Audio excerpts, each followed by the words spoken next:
Muito bom dia, muito boa tarde, muito boa noite, senhoras e senhores. Aqui quem fala é Pablo Juan, eu sou membro ativo do .NET Coders, Microsoft Student Partners. E o tema de hoje é mobile. E para falar de mobile, ninguém melhor do que o nosso MVP, o Ângelo, que é um dos grandes clientes que temos aí na atualidade sobre mobile.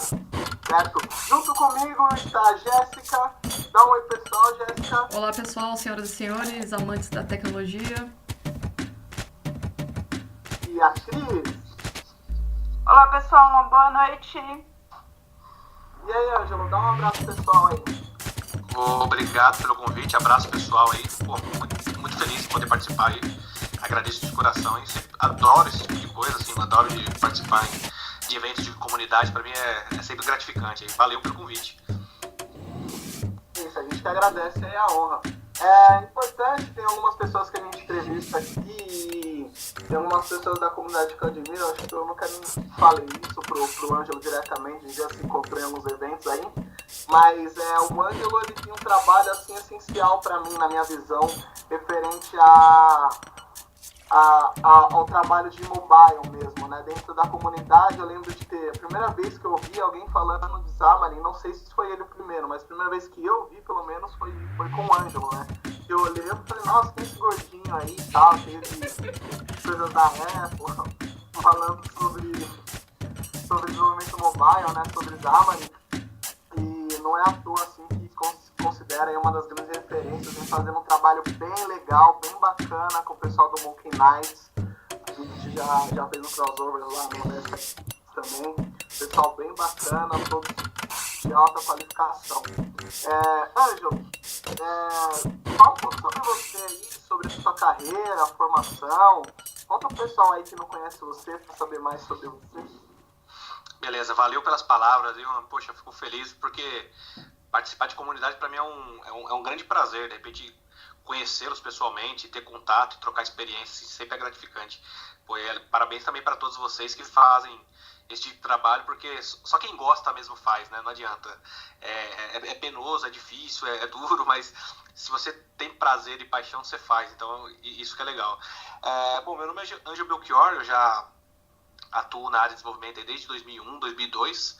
Né, eu comecei a fazer faculdade e ao mesmo tempo comecei a trabalhar, então fui alocado em alguns projetos fora de São Paulo, né, em Cubatão, Santos, e não consegui meio que dar continuidade na faculdade, mas continuei na carreira de TI. Comecei com desktop, VB5 lá na época, muito tempo atrás, né, não tinha Google, mal tinha internet, né, internet de escada ruim pra cacete. Distribuía sistema via BBS, era um negócio bizarro. Acho que vocês não sabem o que é BBS ainda. Eu não sei, sou muito novinho. Então, deixa pra lá, então. Entregando a próximo. Idade. Ele se entrega, né? Entregando a idade. Pois é. O interessante é que assim, hoje, qualquer coisa que a gente precisar, de qualquer coisa, a gente vai no Google e digita lá. Naquela época não tinha Google, né? A gente tinha que se debruçar em alguns livros, poucos livros que tinham. Porém, tinha um site de um lendário Macorati, né? O Macorati talvez seja uma das figuras mais importantes no desenvolvimento que nós temos aí, plataforma Microsoft. Assim, eu acho que ele é responsável por 90% dos empregos de profissionais de TI da Microsoft, sem dúvida nenhuma, o Macorati. Tive o prazer de conhecê-lo. Eu conheci ele na Microsoft, no evento de MVPs, ele é MVP também. Até sugeri para o pessoal erguer um busto em homenagem ao Macorati, colocar lá no prédio da Microsoft.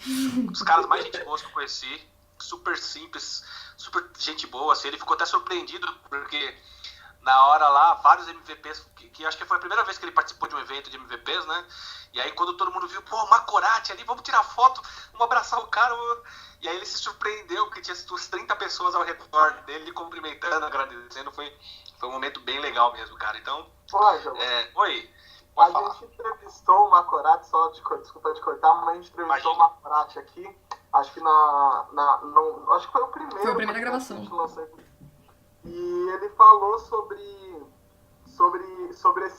esse dia. Ele falou, eu não sei o que aconteceu, que eu cheguei lá, os caras achavam que eu era estrela e tal. Eu falei, cara, você realmente é a estrela máxima da comunidade. Cara, foi muito divertido isso, porque eu lembro que a primeira pessoa que eu encontrei, parece que eu tenho um karma com o Diego Nogari, que é um amigão, um parceiraço meu, amo de paixão, aquela tranqueira lá, né? A primeira pessoa, depois eu saí do elevador, que eu dei uns 2, 3 passos, aí eu encontrei o Nogari e ele falou assim, cara, olha pra aquele cara que tá lá no fundo e lê o crachá dele. Aí quem conhece o Nogari sabe que ele é um tranqueiraço, ele deve estar zoando alguma coisa, mas desencanei, mas eu fui lá. Quando eu cheguei perto, ele Macorati, nossa, as pernas bambiou.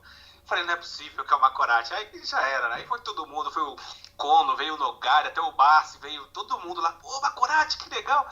E o cara é muito, super gente boa, cara. Pra mim é um exemplo, assim, é um dos caras que eu me inspiro muito, assim.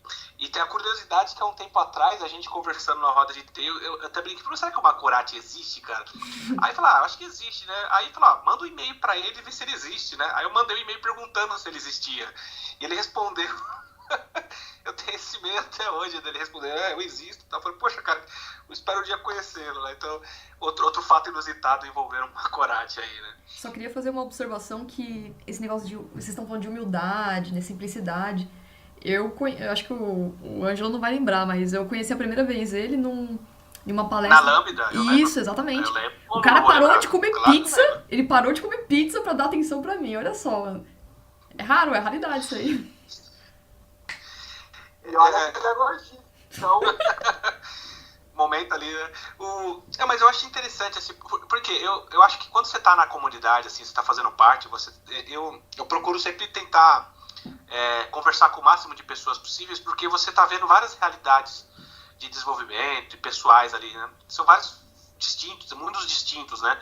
E eu aprendo muito, cara, é impressionante. Quando você vai ouvir o que as pessoas têm para falar, a forma como elas trabalham, e aí você vai quebrando também um pouco de até preconceitos. Geralmente a gente tá na TI, a gente imagina que é tudo maravilha. Poxa, cara, última tecnologia, vamos falar de bots, vamos reconhecimento de voz, de texto. De repente você fala com uma pessoa que tá numa instituição financeira fazendo um trabalho mó legal, mas com tecnologia antiga. Então você começa a mudar o seu ponto de vista também, né?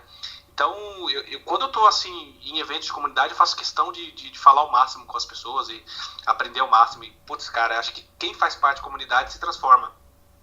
Pessoalmente e profissionalmente. Pra mim é sempre um prazer, por exemplo, encontrar vocês aí.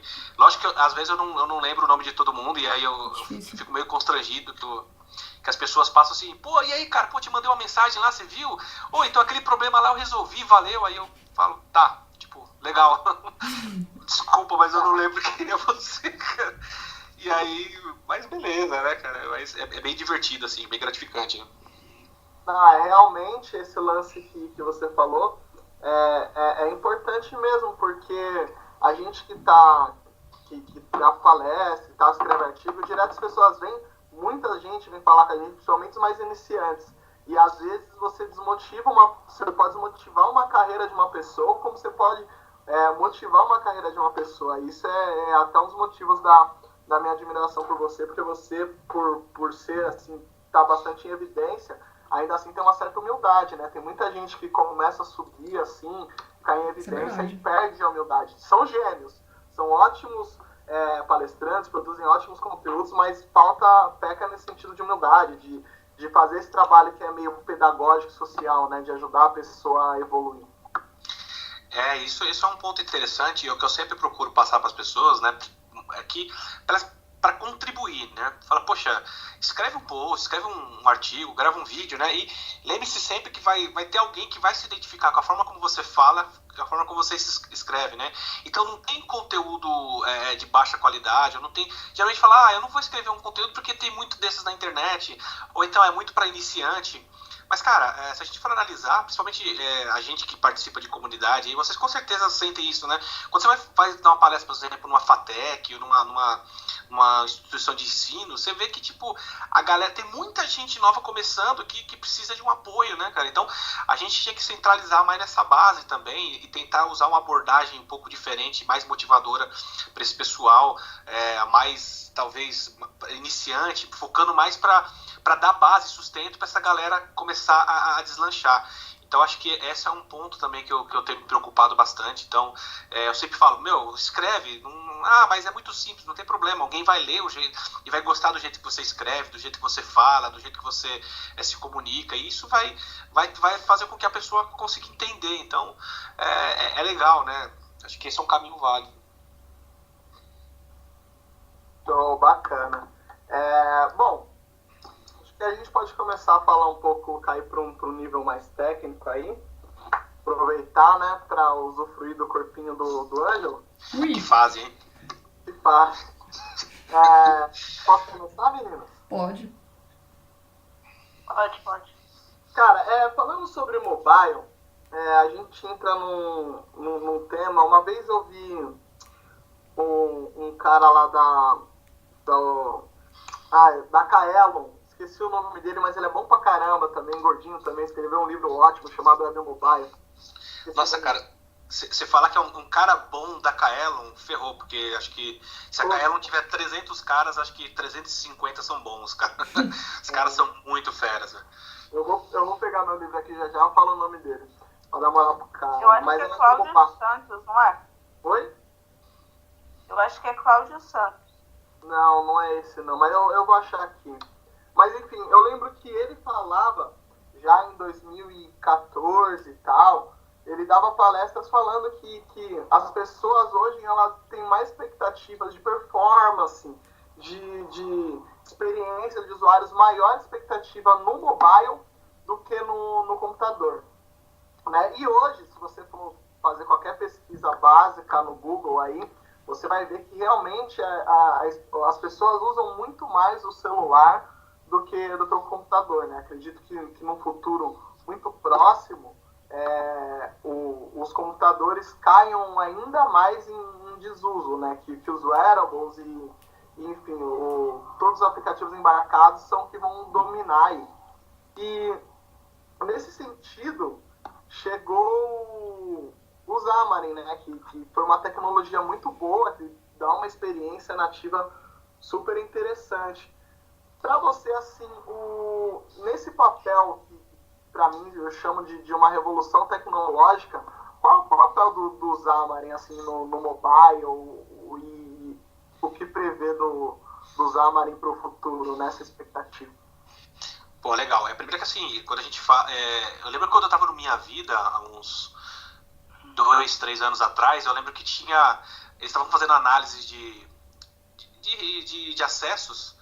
E tinha um mês, assim, que tava, sei lá, 50% desktop, 50% mobile. 2 meses depois tava 80% mobile, 20% desktop, e depois chegou sei lá, picos absurdos de mobile. Hoje tem empresa que nem sequer considera site não responsivo ou site focado para desktop. É para mobile porque o acesso é muito mais rápido, né? Então, assim, para mim, eu categoricamente afirmo que desktop morreu. Não vejo... assim, para o grande público, por mais que você tenha laptops leves para você fazer um monte de fica muito mais fácil por carregar, mas hoje 80% do que você faz está no mobile, os outros 20% você vai deixar para fazer em casa porque você precisa, sei lá, só porque é fã de Netflix e quer assistir uma tela grande, mas enfim. Mas assim, para mim mobile é o que é hoje, não consigo pensar em nada a não ser em mobile quando eu crio algum projeto. Sobre o Xamarin, afirmar que o Xamarin também é apenas mobile, a gente precisa voltar um pouco e entender que, além de criar aplicações para iOS e Android, cria-se também para o UWP, Universal Windows Platform. Quando a gente fala Universal Windows, a gente está falando de algo universal mesmo. Tudo que rodar o Windows 10 vai rodar esse tipo de aplicativo. Então a gente está falando de desktop, ok? A gente está falando de HoloLens, realidade aumentada, realidade virtual, certo? A gente está falando de IoT, a gente está falando, deixa eu ver aqui mais, Xbox, IoT, desktop, Windows Phone, que famigerado e falido Windows Phone, enfim, tem uma porção de devices, IoT, né, com Windows 10.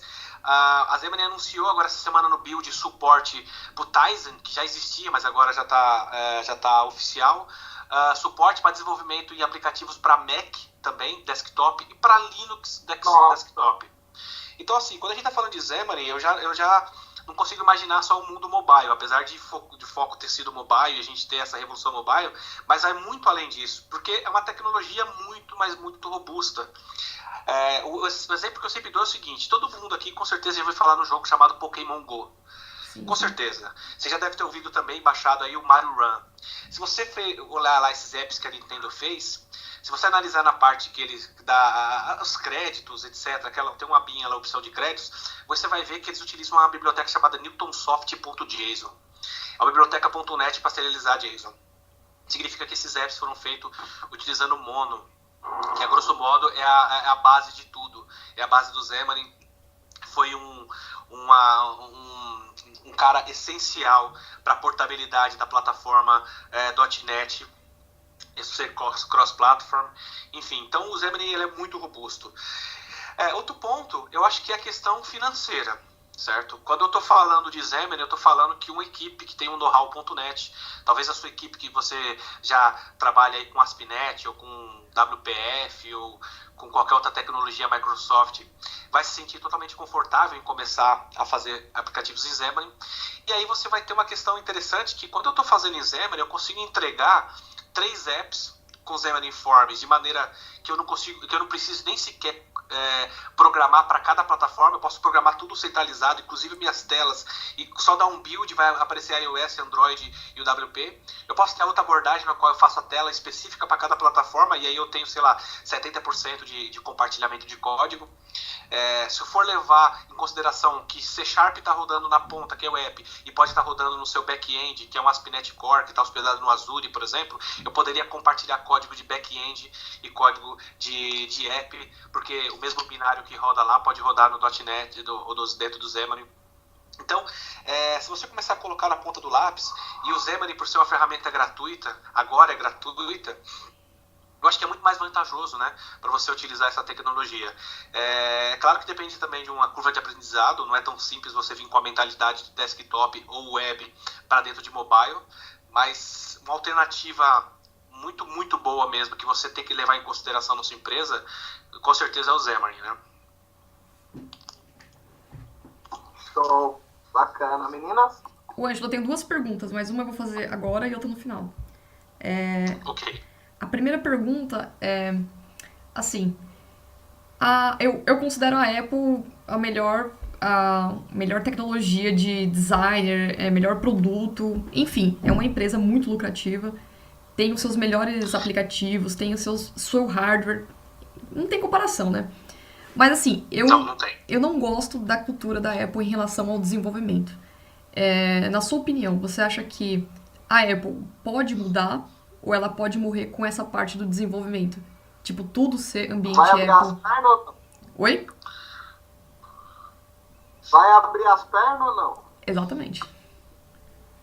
Cara, eu penso o seguinte, a Apple hoje, você imagina se eu faço uma alusão muito boa à Apple. Imagina você, num dia de sol, você vai lá no quiosque do McDonald's, saca, sei lá, R$2,50 da carteira e compra uma casquinha de sorvete.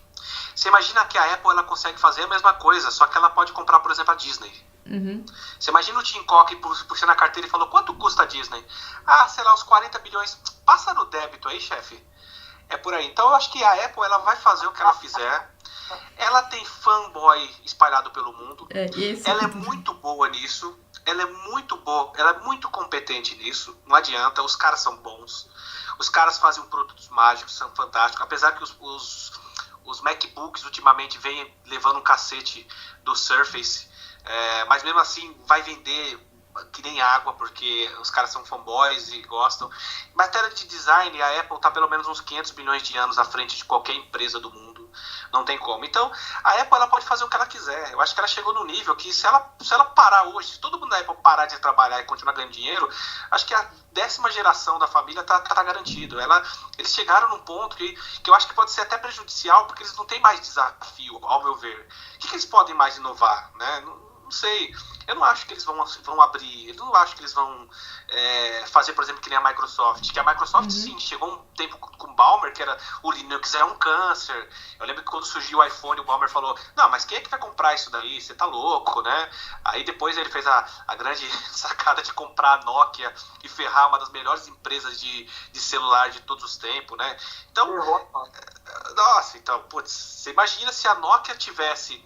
Eu acho que a Nokia hoje seria a única empresa que conseguiria competir com a Apple pau a pau, certo? Mais até do que a Samsung, se a Microsoft não tivesse comprado.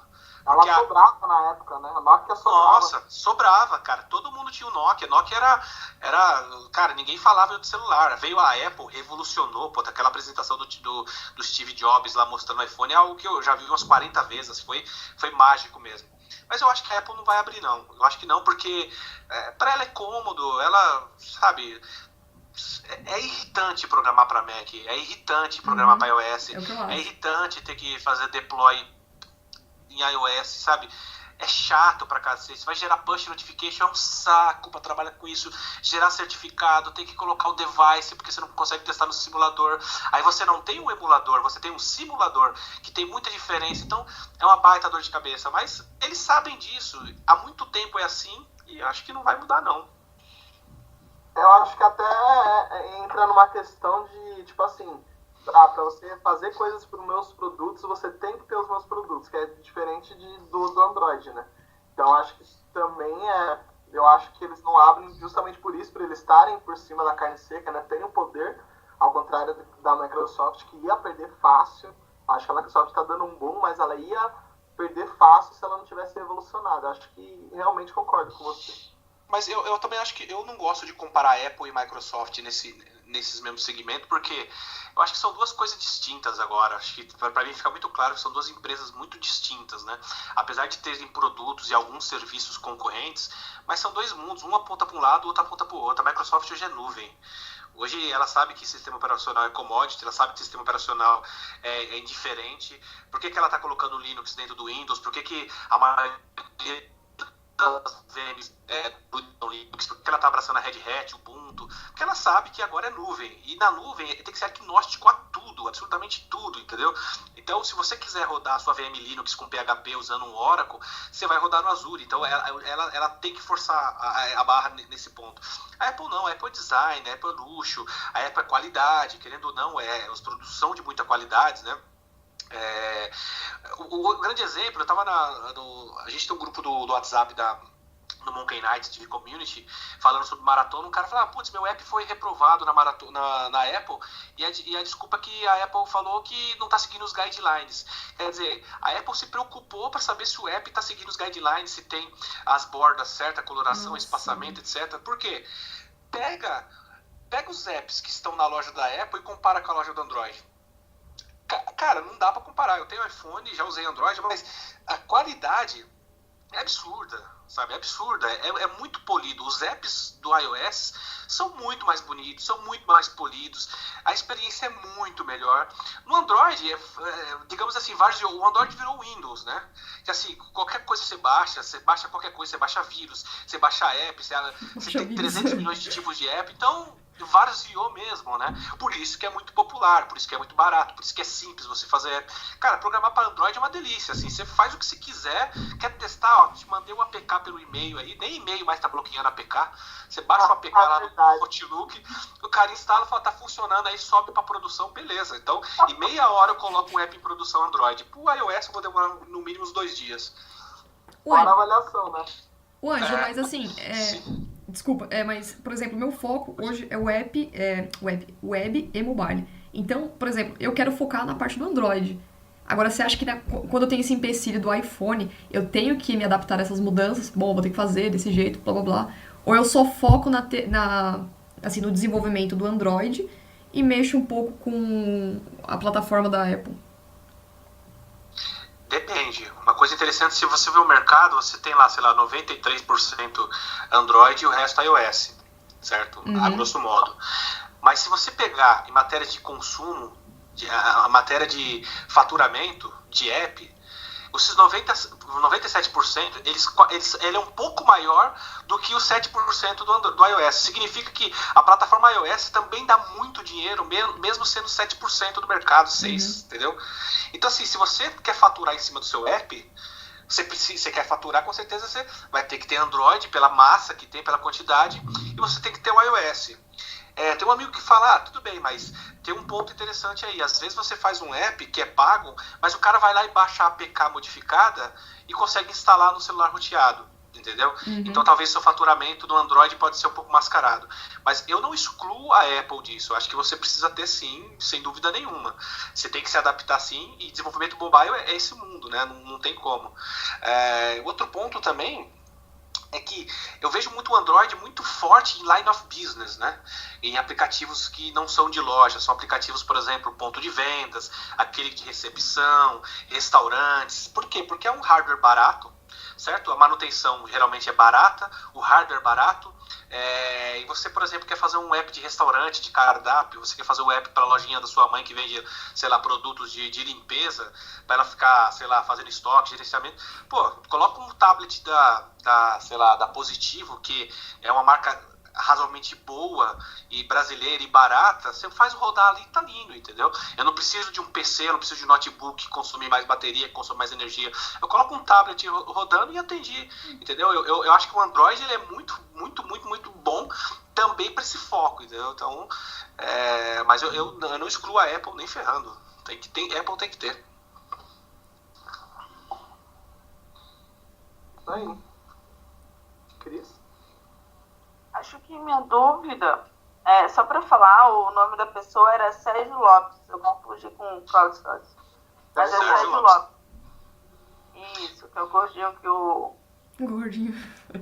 senhor Pablo falou.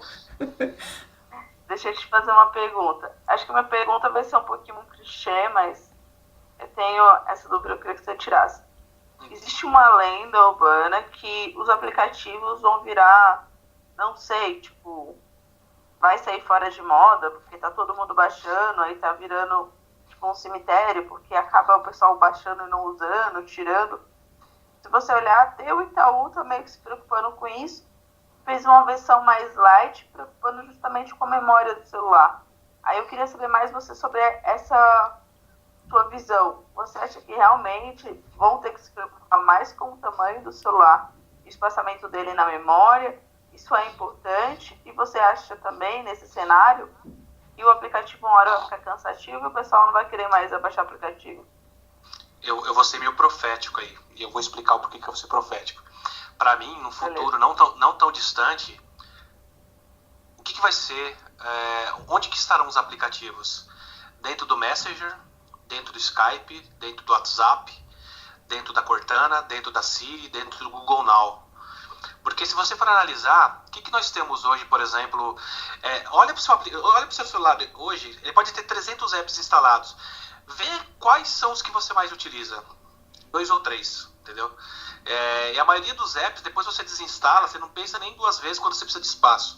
Quando eu tenho, por exemplo, um Messenger da vida, que muito provavelmente todo mundo tem instalado esse cara aí, eu posso instalar um bot, certo? Que está muito crescente, eu tenho trabalhado muito com isso aí, a gente, se quiser, pode dedicar alguns minutos falando sobre isso. E você pode ter um bot que você pode pedir pro bot o seguinte: ô bot do iFood, tava a fim de comer uma pizza de calabresa aqui, você consegue me indicar algo na região? O bot vai entender o que você fala e vai falar: tudo bem, tem a pizzaria do Zé aqui do lado, tem a pizzaria aqui da Dona Maria, qual que você quer? Pega a do Zé aí. Beleza, deu R$20 aqui com o motoboy. Beleza, debita no meu cartão aí. Ok, tchau. O que eu tô falando não tá muito distante. Se você pegar a Siri, a Cortana, o Google Now, muitas dessas coisas já são feitas, né? E se você olhar para os aplicativos de hoje, tirando jogos, que é outro segmento, outro mundo totalmente maluco, totalmente à parte, mas o que eu não poderia fazer num bot?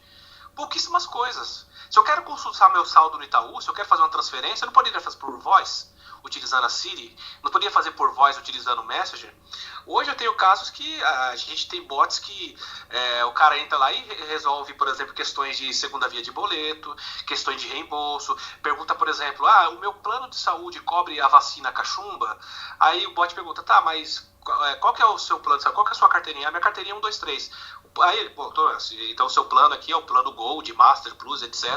Cobre-se, então, por favor, eu queria também agendar um otorrino na região da Paulista aí.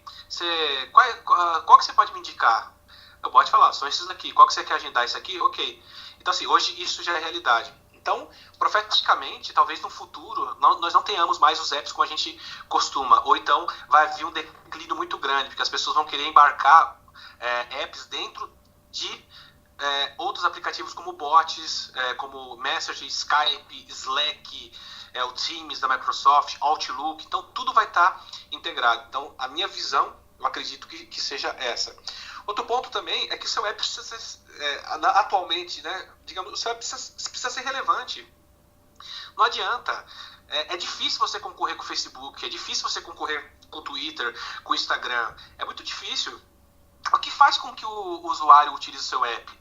Uma necessidade específica. Por exemplo, eu só tenho o app do Itaú porque eu preciso verificar meu saldo, fazer uma transferência, mas é só isso. Quantas vezes eu abro o app do Itaú por dia? Sei lá, eu abro por mês 5 vezes. Entendeu? Ele fica enchendo o saco que você não entra ainda, né? Tira isso daí, então, enche o saco isso aí. Entendeu? Aí, se de repente eu precisar instalar um jogo e não tiver espaço, eu vou remover o app do Itaú. Entendeu? Aí, quando eu precisar, eu baixo de novo, vejo meu saldo e, sei lá, desinstalo. Então, como é que você concorre com o Facebook da vida? Com o Twitter, com o Instagram? Entendeu? Só que se você pensar, os grandes players, voltando para bots, você pode ter um bot dentro do próprio Instagram. Entendeu? Que você fala assim, poxa, eu queria ver, porque o Instagram também é uma plataforma de vendas. Eu não sei se as pessoas estão percebendo isso. O Instagram está se tornando uma das maiores plataformas de vendas que a gente tem.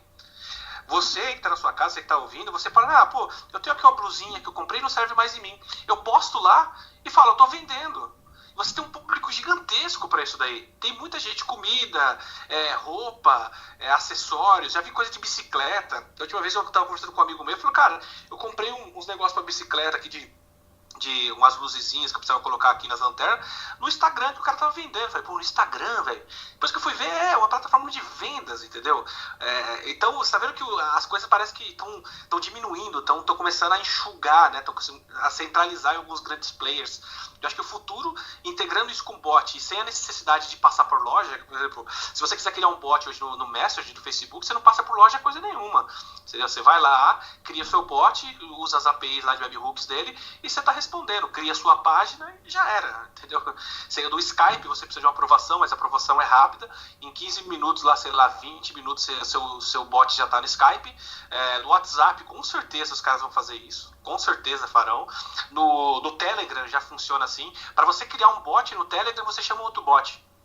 Você tem um bot que cria bots. Você só dá o nome, ele passa alguns client secrets e algumas chaves para você, e você configura no seu bot framework. Por exemplo, eu utilizo o bot framework na Microsoft, ele te dá duas chaves lá, você configura lá, o bot já está funcionando dentro do Telegram. Então, eu acho que as coisas estão convergindo para esse lado. Soma-se a isso, inteligência artificial, machine learning, serviços cognitivos, identificação de voz, de fala, de texto, análise de sentimentos, análise de vídeo, análise de áudio, para você saber se a pessoa está sendo muito irônica, se a pessoa está sendo muito brava, se ela está sendo desrespeitosa, análise de imagem, para identificar quais elementos compõem a imagem. Veja o Watson aí, o que o Watson está fazendo aí. O Watson é cavernoso, é absurdo. Veja o Luiz da Microsoft, serviços cognitivos. Então, eu acho que o mundo tá apontando para essa área aí, né? Ao meu ver, né? Acho que a web também ela não morre. A web sempre vai ter serviços que precisa de uma expansão maior e vai existir a web para isso, como vai existir aplicativos que precisam, sabe, rodar em celular coisas pequenas, funcionalidades. Eu acho que cada coisa tem uma funcionalidade que não chega a morrer, né? Chega a sempre evoluir, né? Eu acho que talvez assim, os aplicativos que a gente conheça da forma como são hoje, pode se transformar. Não vão morrer, porque querendo ou não, vai ser aplicativo ainda. Um bot instalado vai ser um aplicativo. Mas eu acho que a forma de interagir, a forma de integrar o sistema vai ser muito mais precisa, muito mais pessoal, muito mais contextualizada. Então, eu acho que o caminho vai ser esse. O web não vai morrer, porque o web tem tudo. O web está em geladeira, o web está em TV. Mas talvez a forma como a gente vê os apps hoje, eu acho que vai se modificar bastante aí num futuro próximo. Tem coisas que eu prefiro ver na web, por exemplo, no site. A funcionalidade do site não é a mesma coisa, às vezes, vendo no aplicativo. Então, às vezes, que ele enxuga o serviço, as informações, e se você for ver na web, ele já é mais expansivo, né? Então, tem casos que, né, não tem como converter para um aplicativo, né? Mas é nesse ponto que, de repente, que tem muita gente trabalhando para transformar isso em aplicativo, e é por isso que o trabalho de UX, né, de User Experience, é muito importante, né, justamente porque, querendo ou não, às vezes você se sente frustrado em ter que ver algo no desktop quando você está com o celular na mão. Às vezes você fala, puta, eu tô, sei lá, no meio da rua, precisava ver alguma informação. Cara, não tem um app, o app não tá abrindo, ou o app não tá do jeito que eu preciso ir no desktop, entendeu? Mas assim, as coisas vão se transformar. Depois que eu vi do build aí, muita coisa, e pelo menos no meu dia a dia hoje, trabalhando com parte de bots e Luiz, eu vejo que as coisas estão caminhando para esse lado, né? Cara, é realmente impressionante esse ponto da sua visão mobile. Foi até para uma direção que eu não esperava do podcast. Porque realmente o futuro mesmo serão bots, né? Sim, a tendência é muito grande, cara. É lógico que assim, existe muita. Porque gerar polêmica é sempre importante, né? Tem que gerar polêmica, né? Falar que, talvez vai ser, não sei, mas você falar que bots vai matar app, vai gerar clique, etc. Então, tem muita gente que aposta nisso.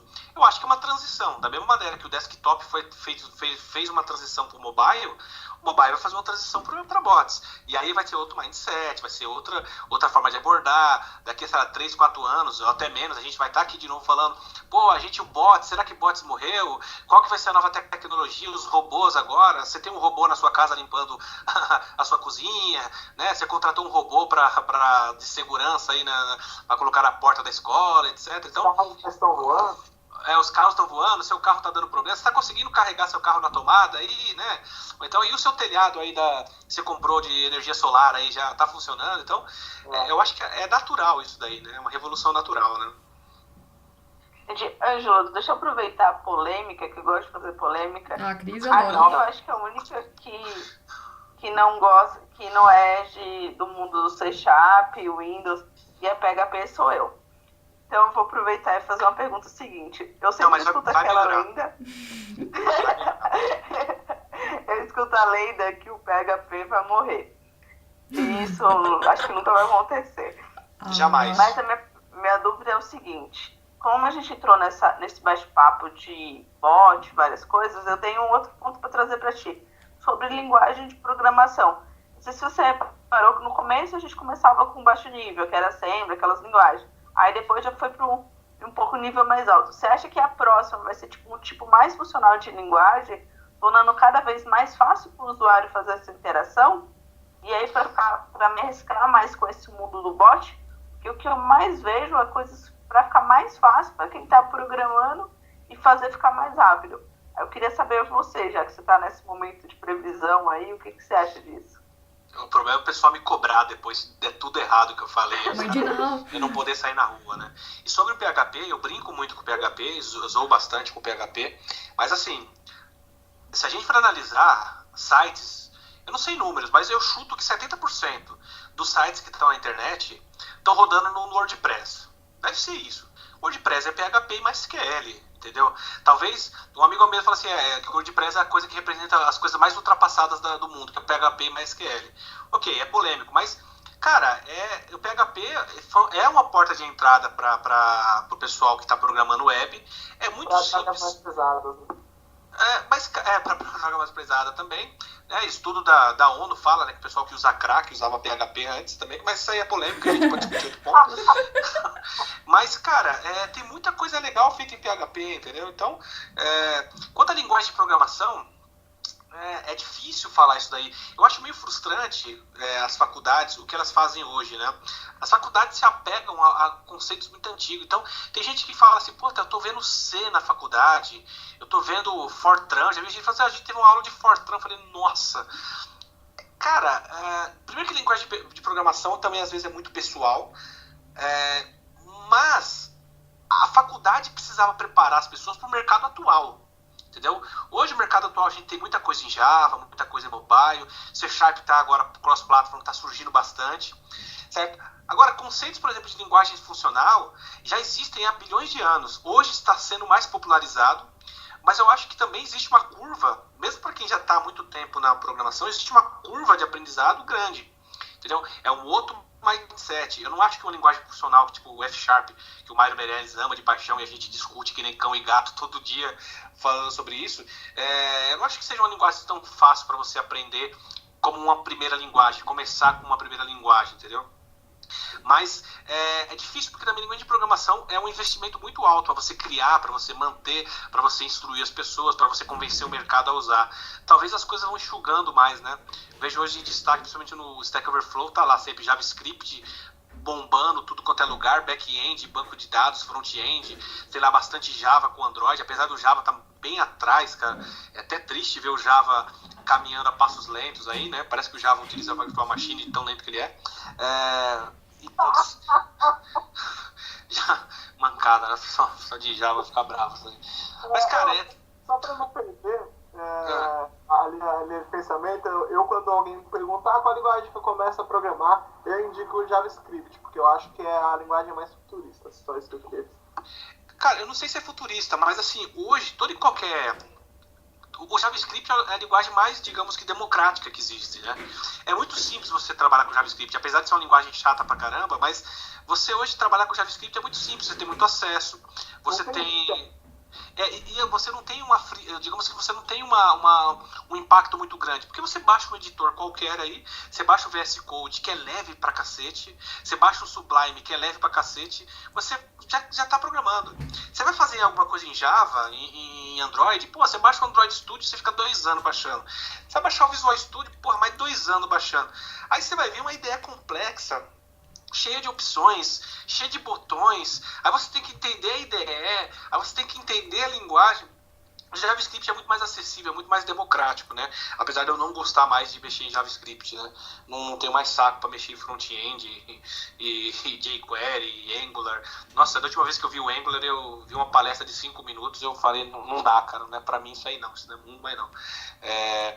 Mas voltando à parte de linguagem de programação, eu acho que outro ponto que eu penso que linguagem de programação faz parte de um processo, que um processo que precisa começar baseado em conceito de programação. Baseado justamente, a estrutura para mim tem que ser muito forte, baseado em conceito, baseado em orientação a objeto. Hoje é difícil você ver uma pessoa que conhece muito esses conceitos, esses paradigmas, pessoas que entendam mesmo como é um problema primeiro na cabeça e depois no papel ou depois no computador. Entendeu? Hoje em dia o pessoal está muito... É raro, né? É raro você ver no mercado as pessoas fazendo teste de mesa, né? Então, o pessoal está muito plug and play, né? O que acontece? Eu preciso fazer uma validação do formulário. Vou lá no Google validar formulário jQuery. O primeiro link ele clica, copia e cola o código, joga lá, dá F5 no servidor, dá o submit, o campo está validado. O cara não se preocupou para entender o que aconteceu, né? Então, o cara está muito plug and play, né? Vai lá, copia e cola. Eu quero fazer como é que funciona uma activity tal. Como é que eu faço um intent de speech to text no Android? Vai lá, copia lá, meia dúzia de linha de código, colou, apareceu um botão, tocou, tá gravando, tá falando. Por trás disso, sacou? Cadê? Aí vai entregando o software, né? Por esteira mesmo, né? Vai saindo software, vai. Aí no final o cara não sabe, de repente, quando ele se depara com uma questão mais complexa, quando a gente começa a falar questão de desempenho, questão de concorrência, de transações, quando a gente começa a falar de distribuição de carga, quando a gente começa a falar em questões de nuvem, de paralelismo, que são coisas mesmo hard, que são cenários que são complexos de se resolver, grafos, a gente fala de NoSQL, o cara de repente ele começa a espanar, né, porque ele não tem essa base. Então a linguagem de programação para mim faz parte de um contexto que precisa ser muito bem amparado por essa parte de metodologia, essa parte de estudo de padrões, conceitos, conceitual mesmo, né? Que eu acho que está faltando pra galera. Interessante, sim. Concordo. Eu pretendo melhorar meu ponto nisso também. Eu acho. Dessa nova onda agora também, né? Dos novos frameworks. Eu acho que o pessoal tá muito numa vibe dos novos frameworks, que eu tô vendo que as pessoas fazem às vezes muito erro com Node.js e acha que vai resolver os problemas de tudo. E eu acho que isso é um pouco mais complicado. Eu vou até te trazer uma discussão que a gente fez da outra vez. Por exemplo, eu aqui em São Paulo uso uma configuração assim, que com minha velocidade da internet não vai ser a mesma velocidade que eu vou ter e o processo para rodar em Rondônia. E é isso que eu estava discutindo. O problema de fazer uma configuração dessa com JavaScript aqui em São Paulo é uma coisa. Lá em Rondônia, eu sei que a transação não suporta. Então, por isso eu não programo meu JavaScript para lá, porque sites para onde que eu vou, se eu colocar lá em Rondônia, eles não vão conseguir abrir nada. Eu tive essa dificuldade porque eu fui ver o estado de Rondônia. E aí é uma coisa engraçada, que a gente fica nessa vibe, vamos fazer assim, fica tudo no automático. Quando você fica nesse cenário, o pessoal tem internet ruim, a navegação, tudo é muito ruim, você fala, pô, essa tecnologia não é legal. Não sei se você já se deparou nesses cenários. Já, direto. É só um comentário sobre o Rondônia. Um dia eu fiz uma piada, até me arrependo até hoje, que eu perguntei pro cara se o Rondônia não era Brasil. O cara ficou puto da vida. Então, se Rondônia falava português. Eu achava que era Acre, né, mano? Eu perguntei pro pessoal que fala português lá, fala, deixa pra lá. Mas, ó, sobre isso, quando eu trabalhei no Minha Vida, a gente tinha um site que de saúde precisava rodar no Brasil inteiro, né? E assim, é um site que era de vendas, que vendia dieta, etc. A gente tinha uma preocupação nessa linha. Então, o que a gente fazia? A gente pegava todas as landing pages, as páginas de resultado, todas as páginas, jogava no Google e analisava o tempo de carregamento, o tempo de processamento de JavaScript e fazia otimizações. Para quê? Para que no final o cara abrisse no melhor tempo possível. E o Google, ele te dava ranking, né? Se sua página tá abrindo bem ou mal, ele dava percentual, 80 pontos, percentual não, pontos, né? 80, 85, etc. Então a gente tinha meta de deixar sempre acima de 80 pontos. E o porquê que isso é importante? Justamente que vai garantir que o cara que esteja numa conexão ruim, ele consiga usufruir do seu serviço da mesma forma que um cara que esteja numa conexão boa. Outro ponto também é que nem sempre você vai conseguir fazer um código bonito para fazer as coisas rodarem com performance. É outro ponto que as pessoas não entendem, né? As pessoas às vezes privilegiam pontos que, eu preciso fazer aqui um código lindo e maravilhoso, aí você vai ver e não é performático. Mas eu consigo utilizar compartilhamento de código, orientação a objeto, blá blá blá. O exemplo é o Stack Overflow, né? Quem vê a palestra da Roberta, se não me engano o nome dela, eu para decorar nome sou péssimo, acho que é Roberta o nome dela. Pô, os caras colocaram como meta Stack Overflow tem que ter desempenho, tem que ser desempenho no talo. Os caras fazem consulta na controller, os caras fazem um monte de coisas que quem olha fala, nossa, é gambiarra. Aí você fala, é gambiarra o que eles estão fazendo? Então faz um site igual ao Stack Overflow, com a infraestrutura que eles têm e que atende o tanto de requisições que ele atende. Faz do jeito que você está fazendo aí, usa o DDD, usa CQRS, usa o que você quiser, o que você tem disponível. Faz um código lindo, maravilhoso e bota para funcionar aí. Eu quero ver se vai ser pau a pau. Pô, na palestra da Roberta, ela mesmo fala que a infraestrutura dos caras cabe num banheiro. Você tá entendendo? Qual que foi o foco dos caras? Performance. E os caras que estão lá são muito bons. Para chegar nesse nível, poxa, é um negócio bizarro. Então, tá vendo que por trás de tudo isso tem que ter muito estudo, tem que ter muita bunda na cadeira lá, testando bit a bit, entendendo por quê e como as coisas funcionam. Não é simplesmente pegar uma lib lá do NPM, instalar no seu projeto e falar agora vai, né, e já liberar para produção. Tem muito mais além disso, né? E o que acontece é que hoje os caras estão muito preguiçosos, né? O jQuery deixou muita gente preguiçosa, né? Eu, inclusive, muito preguiçoso e adorava usar jQuery. Hoje eu fico puto quando os caras falam, jQuery é ruim. Ruim nada, no meu tempo era maravilhoso, que resolvia os meus problemas, né? Mas isso é algo ruim, né? A gente tá criando um monte de desenvolvedor plug and play, né? Vários. Eu até brinco, eu falo bastante quando o pessoal tá começando a estudar, eu falo, programar é que nem você, eu vou dar exemplo de basquete porque é o que eu gosto, né? Que nem você jogar basquete. Jogar basquete é fácil, é você pegar a bola e colocar na cesta.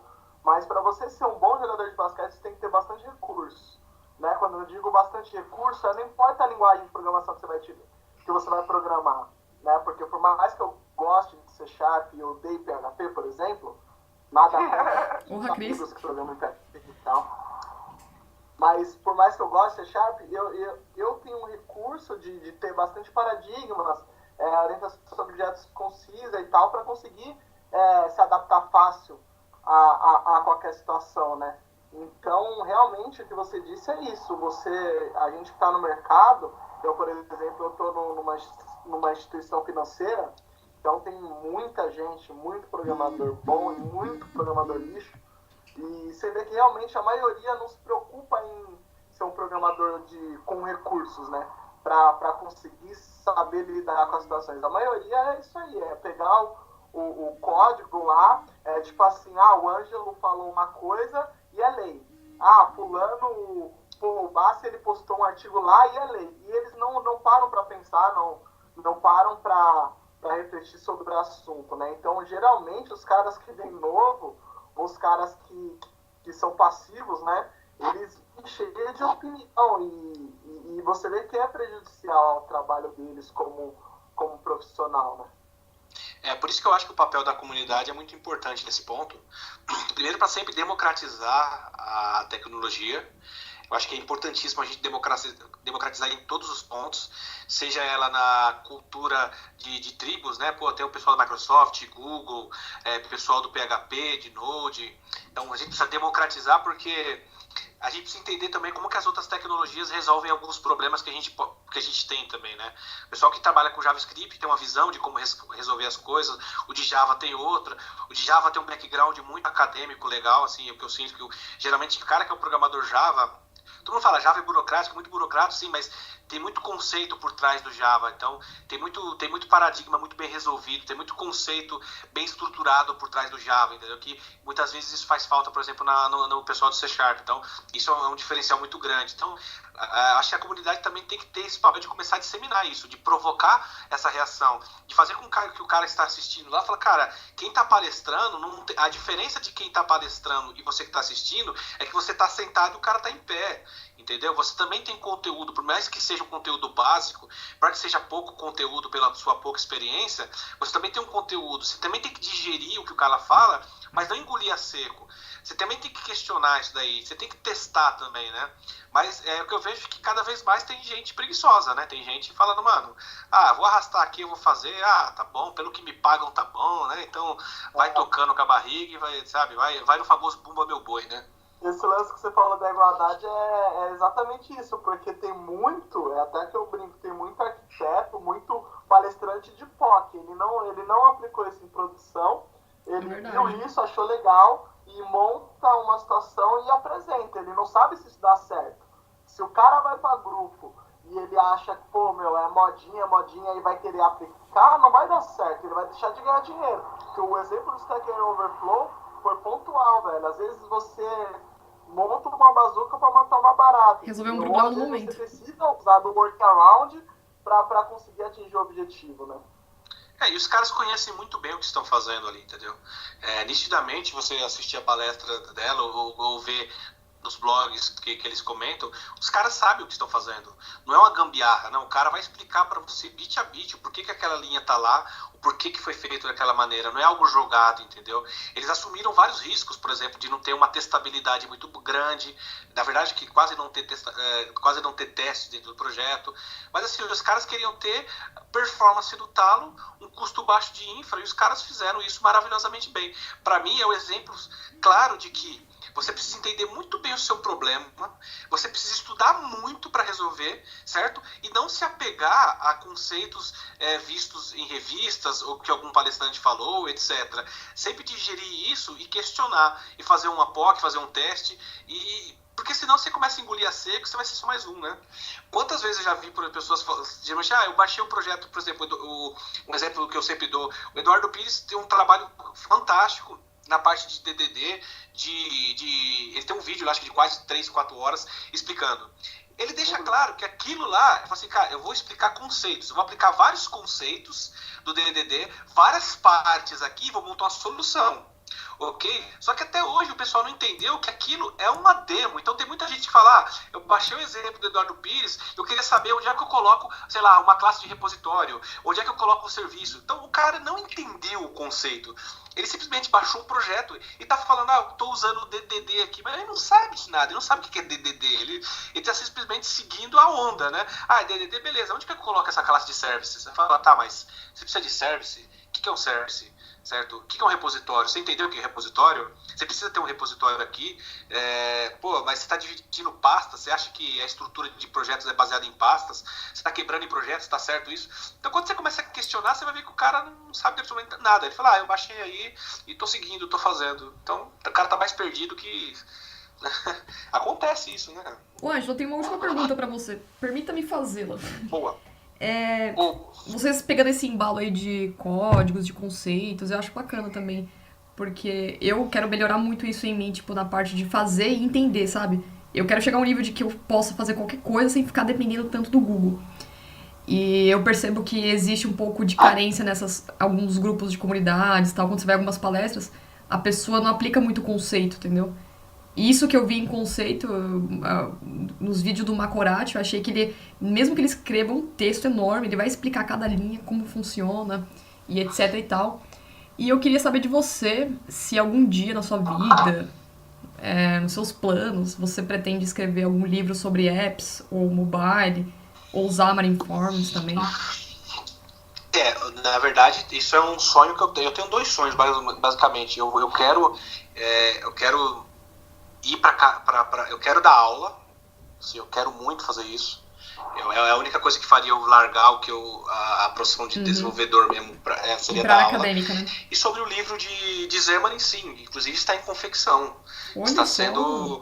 Como a gente está fazendo a maratona Xamarin agora, se você está ouvindo aí, estamos em meados de maio, Sim. eu dei uma parada, eu queria lançar no segundo semestre, mas a gente dedicou bastante tempo para fazer essa maratona, que é uma sequência de vídeos, cada vídeo tem 3, 4 aulas, então são acho que 5 semanas, então a gente está trabalhando bastante aí para ajudar o pessoal a conhecer mais Xamarin, mas está no forno, tem muita coisa já escrita, vai ser usado grande querido amigo William Rodrigues lá de Curitiba, que vai ser um prazer imenso tê-lo revisando o livro e fazendo alguns prefácios. O Chof não sabe, mas ele vai fazer o prefácio do livro. Ele tá sabendo, agora se você estiver ouvindo o Chof, você vai fazer o prefácio, não corra, né? Mas sim, quero fazer isso daí. Só um ponto, outro cara que eu sou fã também, adoro, e acho que ele é um cara que tem um conteúdo espetacular, é um cara que tem uma didática fantástica e tem conceitos assim muito bem afiados, conceitos que assim, às vezes são complexos de se entender, mas vale a pena você se esforçar ao máximo para tentar pegar a ideia, é o Elemar Júnior. O Elemar é um cara muito, mas muito bom, muito gente boa, já tive a oportunidade de conhecê-lo, de conversar com ele, um cara super gente boa, conhece muito, um cara muito bom assim, muito baseado em conceitos. Gustavo É um cara que também, destrói JavaScript, um cara que manja muito de C Sharp, um cara que manja muito de Java, um cara que manja muito de C++.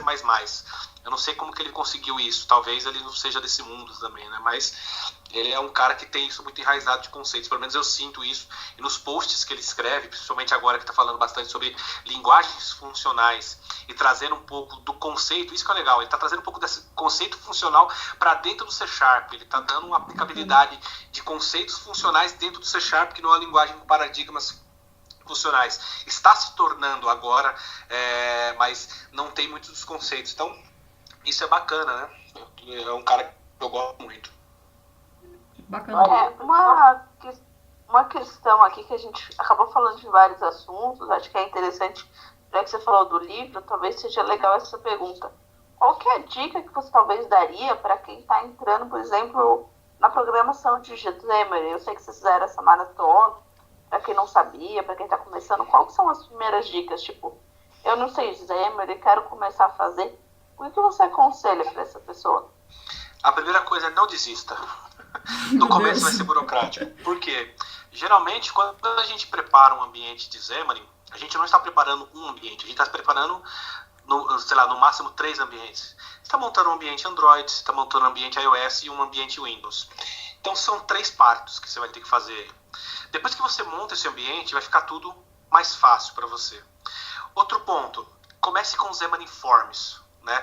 Xamarin Forms é uma abordagem na qual você escreve a tela uma vez só e quando você compilar seu app, ele vai gerar a tela nativa para cada plataforma, certo? Por que eu começo com o Xamarin Forms? Porque você vai ver um resultado muito mais rápido. Isso vai te motivar mais. Essa maratona que a gente fez, a gente focou no Forms, e a gente tem visto que o pessoal está muito, muito contente, porque fala, nossa, eu fiz meu app, tá rodando no Android, iOS, tá legalzão, tá bonito, tá respeitando o design, os guidelines. E a linguagem XAML que você utiliza para desenhar a tela é bem flexível. Muitas coisas que você tem conceitos, por exemplo, de MVVM. Se você conhece Angular, por exemplo, para trabalhar com binds, você tem o binds também do XAML para você utilizar. Fica muito mais fácil você trabalhar. Então, você começa nessa linha. Outro ponto, assim, eu vejo que a comunidade Xamarin está crescendo muito, muito mesmo. Eu até brinco com o pessoal, falo pro William, né? Falo, William, quando a gente chegou aqui era tudo mato, né? Agora a gente tem muita gente lá, tem o pessoal do Rio Grande do Sul, o Giuseppe tá tocando lá, o pessoal da ArcTouch, o Oberdan também, super gente boa, tá tocando muita coisa de Xamarin lá em Florianópolis. A gente tem várias iniciativas aqui em São Paulo, em Minas, tá rolando bastante coisa. Então, se apegue à comunidade. Qualquer situação que você queira saber de tecnologia, se apegue à comunidade. A comunidade tem muito, mas muito material. A comunidade está muito disposta a ajudar. Não só a Microsoft, Google, o pessoal do Google GDG. Cara, faz cada evento fantástico. O pessoal do Cocoa Heads também, do pessoal da Apple também, cara, eu já palestrei lá também, foi uma honra, assim, tipo, os caras são muito bons, muito organizados, fazem muita coisa, então tem muito conteúdo. .NET, bom, vocês estão vendo aqui um podcast dedicado à programação, tem um pessoal de PHP aí também, né, mas, né, paciência, mas tem um pessoal do .NET aqui trabalhando, tem o Netcoders aí que tá bilhões de pessoas trabalhando lá, produzindo conteúdo, então se apegue à comunidade. Mas quer começar com o Xamarin? Foca no Xamarin Forms, procura o Monkey Nights lá, que tem muito conteúdo e vai ser um prazer trocar uma ideia com você aí e te ajudar. Show de bola. Cara, é complicado quando a gente conversa com gente bacana, a gente não quer parar nunca a conversa. Mas a gente tá chegando ao fim e tem uma pergunta que, é inevitável seja feita. Na verdade, eu tenho duas até, mas eu vou fazer essa primeiro. Pode mandar. E aí eu acho que até talvez a gente... A nossa opinião é divergente nesse sentido. Qual é a sua opinião referente à escolha? Claro, sem aquela balela de, depende do cliente, depende do produto, que a gente sabe o que acontece. Mas você, no caso, prefere sempre ou empurra sempre para o cliente o Xamarin ou o mobile híbrido? E qual a sua visão sobre o mobile híbrido? Bom, a minha visão é que assim, tem um mercado muito bom, tem evoluído muito, o Ionic está muito, muito legal. Eu falo isso porque eu tenho brincado também. A gente tem um projeto no trabalho que é Cordova antigão e a gente estava pensando até em migrar ele para Ionic. Assim, eu não procuro empurrar nada para o cliente.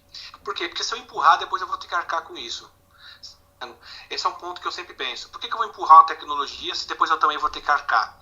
Arcar significa que às vezes eu vou ter que tirar um gap, certo?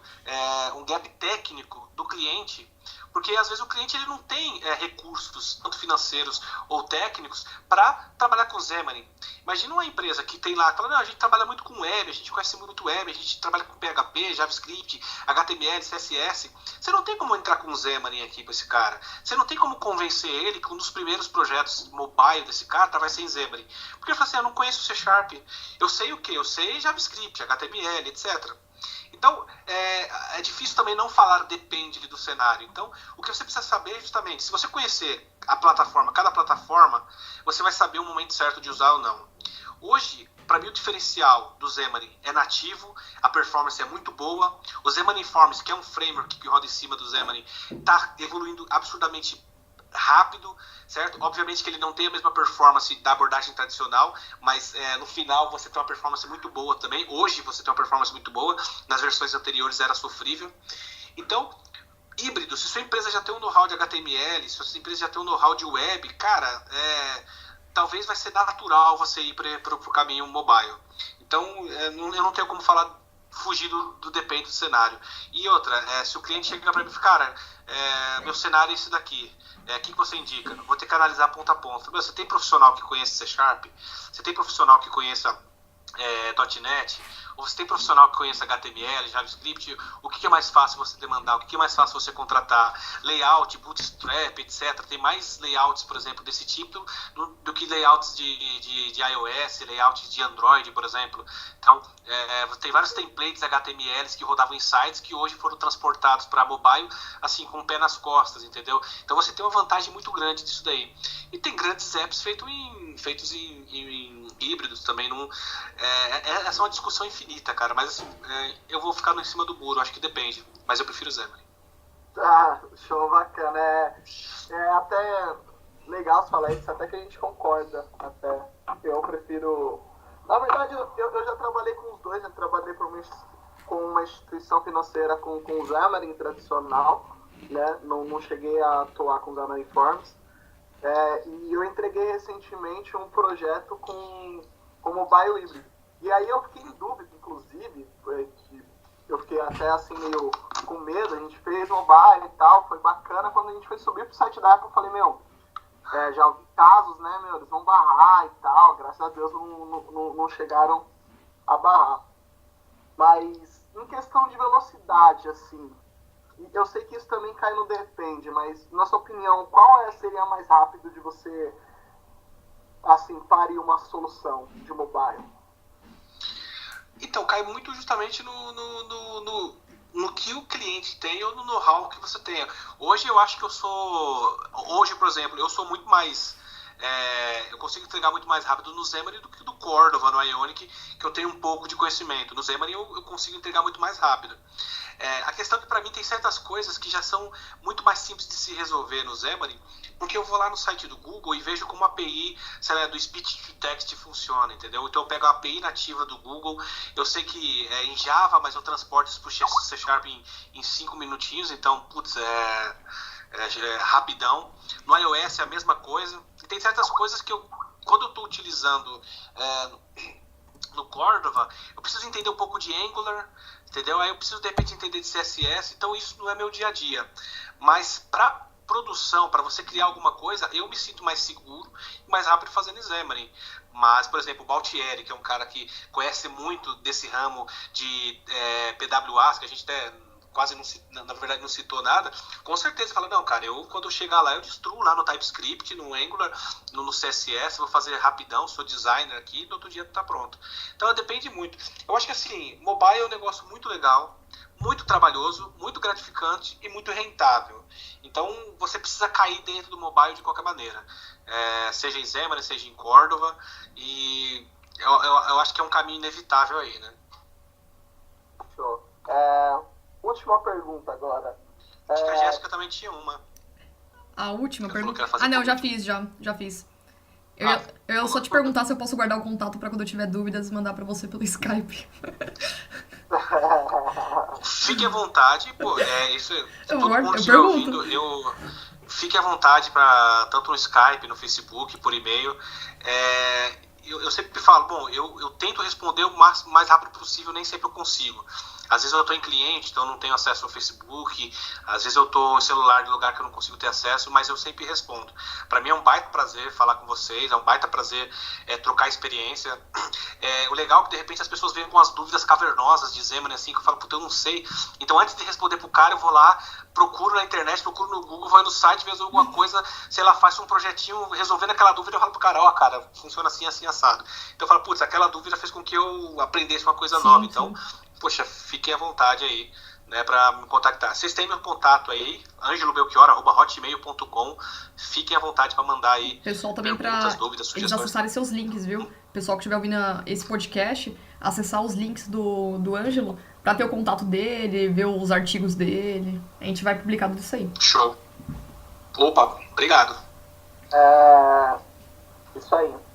Então, a última pergunta, né, sobre Xamarin. Você recomendaria hoje, eu acho que até sei a sua opinião, mas pra galera saber, Xamarin tradicional ou Xamarin Forms?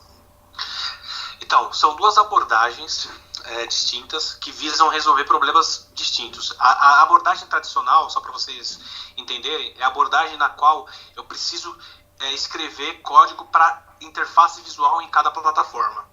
Então, eu posso compartilhar o meu código. Imagina que eu tenho a regra de negócio do meu código, vamos falar assim, do meu app. Vamos simular aqui o cenário. Meu app, ele faz uma consulta no API, baixa dados, pega aquele JSON, transforma num array de itens e renderiza numa tela, por exemplo, certo? Então, se eu estiver usando a abordagem tradicional, essa tela eu vou ter que escrever no Android, usando o XML do Android, eu vou ter que escrever no iOS utilizando o Storyboard, que é um negócio bem legal para você criar telas, né? Eu vou do WP utilizando o XAML, certo? Essa é a abordagem tradicional. No Xamarin Forms, ele te dá a oportunidade de você escrever a tela uma única vez, e quando você compilar o app de Android, ele vai pegar o XAML. O XAML do WP? Não. Até então não, porque vamos padronizar o XAML, mas ele também utiliza a linguagem XAML. Pega esse XAML e compila para a tela nativa do Android. Está no iOS, compila para a tela nativa do iOS. Está no WP, compila na tela nativa do WP. A grande questão é que o Xamarin Forms, ele utiliza o que a gente chama de mínimo denominador comum. Pelo fato de você centralizar o código da interface visual, significa que você tem uma caixa de texto em todos os sistemas operacionais, Windows, Android e iOS. Você tem um label, um list view, um date picker, um picker, um button. Você tem tudo isso. Só que, vamos supor que o button do iOS ele tenha 30 propriedades e 20 métodos. No Android tenha 28 propriedades e 45 métodos. No WP, 35 propriedades e 27 métodos. O que o Xamarin Forms faz? Ele pega o mínimo denominador comum, os métodos mais utilizados e os métodos em comum em cada plataforma, e disponibiliza para você. Isso pode ser um problema, e pode ser um fator limitante. Entendeu? Às vezes você precisa criar uma interface visual mais rica, uma interface visual mais apurada, você não vai conseguir fazer com o Xamarin Forms, você vai ter que fazer na abordagem tradicional. O Xamarin Forms está evoluindo para chegar a um ponto de ser tão bom quanto a abordagem tradicional, mas hoje eu recomendo, você quer ter um app visualmente bonito, você quer um app visualmente atraente, com vários estilos, efeitos, com todas aquelas questões de design, com toda aquela usabilidade, etc., abordagem tradicional. Quer fazer um app line of business para sua empresa, para um ambiente mais controlado, para um ambiente que você sabe que não é tão rígido em relação ao layout? Xamarin Forms. Então, essa bifurcação aí precisa estar bem clara. Você entendeu como funciona, você consegue optar. Eu gosto muito do Forms, atuo basicamente trabalhando com Forms, porque geralmente os apps que eu faço são para empresa, line of business, né? Estou fazendo um agora, inclusive, estou com um projeto aberto aqui, vocês não estão vendo, mas estou fazendo aqui. É uma empresa que tem um sistema gerenciamento de tasks, etc. Estou fazendo algo aqui para eles utilizando o Forms, porque eu não preciso ter uma tela bonita, né? Eu tenho uma tela, não é feio, eu quero dizer também não é feio, mas é uma tela que não tem efeito, que não tem corzinha, que não tem aqueles rebuliços que todo designer gosta. E o resultado é 3 apps aqui, sei lá, feito em 8, 12 horas mais ou menos. Legal, é isso.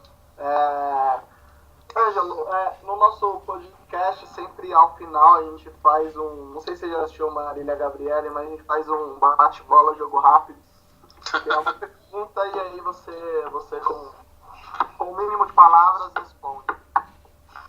Perigoso isso, hein? Dá pra editar depois, né? Dá pra editar, sim. A gente nunca edita, a gente mal edita as partes que corta aqui, imagine isso. Então vamos lá.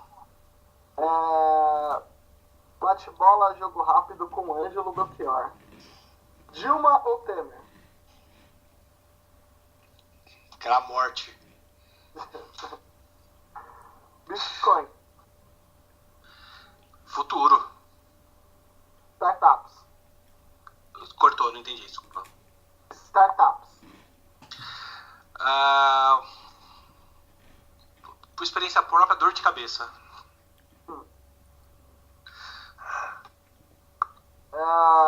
Nativo ou híbrido? Nativo. Redes sociais. Às vezes cansa. Um herói. Meu pai. Mac, Windows ou Linux? Windows. Microsoft MVP. Um reconhecimento de um trabalho que é muito gratificante, que eu, cada dia que passou, mais feliz de poder fazer parte. Ionic ou PhoneGap? Ionic.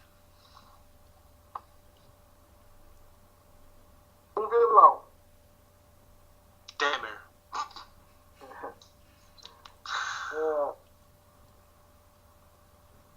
.NET ou Java? .NET. Opa, claro.